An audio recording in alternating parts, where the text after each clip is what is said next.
Magandang araw po sa inyong lahat. Ngayon ay aking interviewin ang aking ina at isa ring guro, Teacher Luisa Atienza. Magandang araw daw. Magandang araw po sa lahat kayo naman. Sa unang tanong, bakit pinili ninyo na maging isang guro? Pinili kong maging isang guro dahil I think I am destined to be one.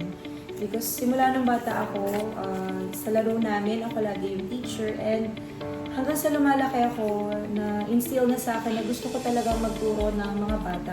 Gusto ko matuto talaga sila mula sa akin. Ikalawang tanong, ilang taon na po kayo sa inyong profesyon? Nag-i-enjoy po ba kayo sa pagtuturo? Maraming salamat. Ang ganda ng tanong mo na yan. Oo, nag-enjoy pa rin ako sa aking pagtuturo kahit na ako ay 18 years na dito sa aking profesyon. Kasi bilang guro, araw-araw, every day is a new day. Every day is a new experience, and every day is something new talaga na may matututunan ka. Ikatlong tanong, paano po ninyo hinahandle ang iba't ibang ugali ng mga estudyante ninyo? Okay, way back 2007 when I started teaching, ibang-iba yung henerasyon noon.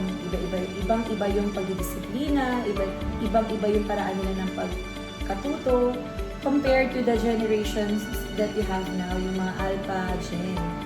So, bilang guro, kailangan matuto ka rin mag-adapt kung paano kayo matututo, paano kayo mas magiging komportable sa pag-aaral, at para mabigay din namin yung best namin bilang mga educators.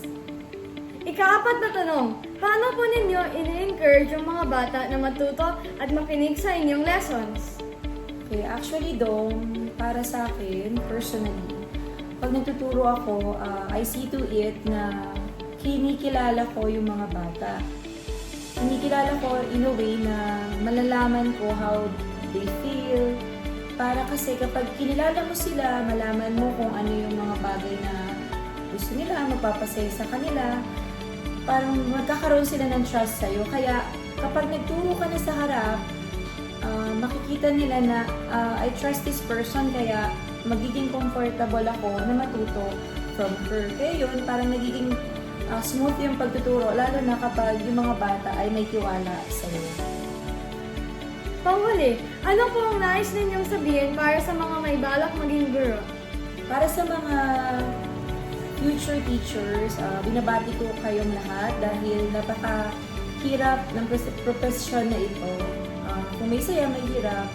Ngunit, lagi niyong tatandaan na kapag siguro naramdaman niyo na yung naramdaman namin bilang mga guro, yung kasiyahan, kapag may batang natututo mula sa'yo, kapag meron kang batang natuturuan, siguro doon nila masasabi na napakasarap palang maging guro. Sana panatilihin natin na maging role model tayo ng mga kabataan. Salamat po, Teacher Luisa Atienza, sa pagpayag para sa isang interview. Muli ako, si Dom Atienza. Mabuhay po ang bawat guro sa buong mundo!